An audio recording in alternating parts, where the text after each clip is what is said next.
Hello and welcome to this video. I'm going to go really into some personal details in this video. It's the first part of I think a series of videos I want to do on my journey within the mental health realm. I'm suffering, I've been diagnosed clinically as suffering depression and anxiety as part of an overall cluster C disorder, which is called adjustment disorder. I think it was re-triggered from harassment and bullying, not so much bullying, but harassment and a toxic work environment that re-triggered some emotional trauma that I suffered back in 2015 and 16. I don't think I properly dealt with that trauma, and that's why it's had such an impact with this event. It was a follow-on, and unfortunately it triggered some somatic symptoms. Emotional trauma is also known as psychological trauma or a psychological injury. Is something that can be a one-off event or an ongoing event. It's something that has a high impact on yourself, from your mental state, emotional, to your physical state. It's all interlinked. So I've just restarted taking antidepressants because I just said to my GP I needed to. It's having both depression and anxiety it's like you've got a double weight on you. You make plans in your head for what you want to do, and then when the time comes around, you just don't have the energy or the willpower to do it. It's a really self-defeating disease, and I do classify depression and anxiety as diseases because 1 in 7 people in Australia have some form of anxiety and some form of depression, and they can be interrelated and mixed. So with adjustment disorder, it's an inability to cope with a really stressful or traumatic experience or situation, and it can trigger anything from PTSD to depression to suicidal idealization. That's why it's very important that you see someone, and I'm glad I am.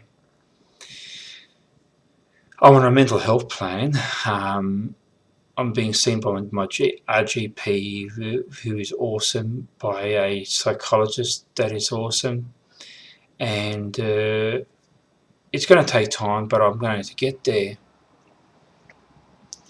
I'm battling with issues work related, where I haven't been working since November of 2017, because I don't want to go back to an environment where I have to work with this person who triggers somatic symptoms in me that have become physical, like chest pain, really high anxiety, where there were many days I would sit at the train station and have to will myself to get back on the train, to not having any enjoyment of what I was doing, to overeating or buying a lot of junk food and even drinking a lot. I'm now on heart medication, and it's this the I'm now taking the highest amount of medication I've ever taken in all my life. It's yeah, taking about 6 different medications at the moment. Of course, that's impacted on my weight. It's impacted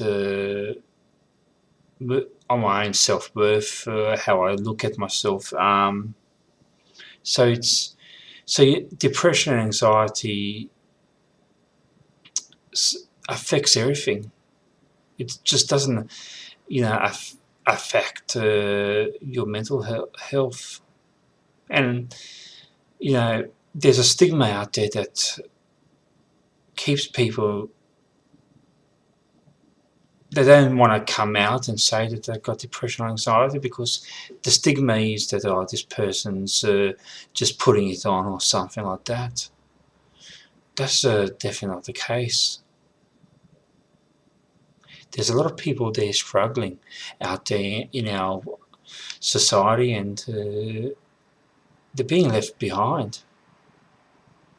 That's what I seriously think. Then there's a lot of people who don't have family support, that and they go it alone. I mean, I'm doing a lot of it, and I don't mind. I am an introvert,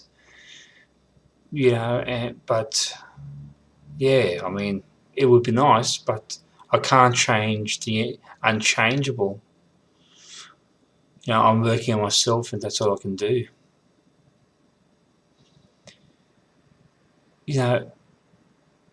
I think we need to really rethink the impact in our society that emotional trauma does do. Whether it's in the workplace, at home, social, it impacts. I've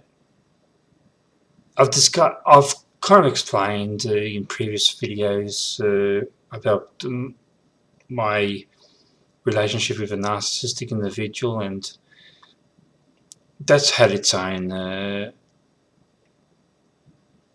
ongoing issues, and I think that's why dealing with this toxic individual at work re-triggered a lot of things.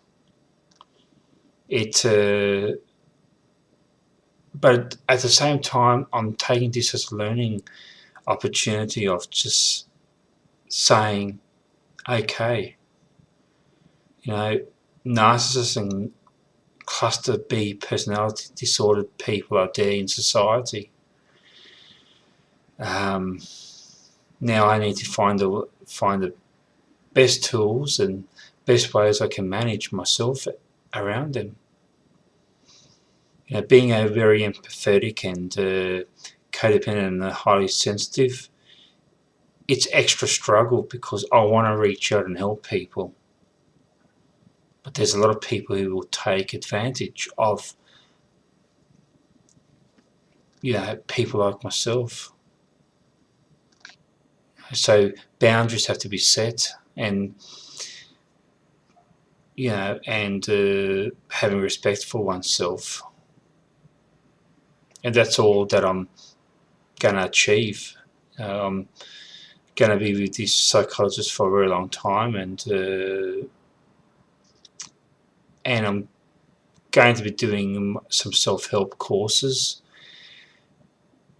and I plan to get back to a state that I can again cope with things. That's a plan, and that's a promise that I make for myself. So if you're feeling depressed, anxious, or have a combination of both, please go seek some sort of help. Don't do it alone. Don't. No, there are services out there. Go see your GP first thing, and go from there. I'll have another video shortly.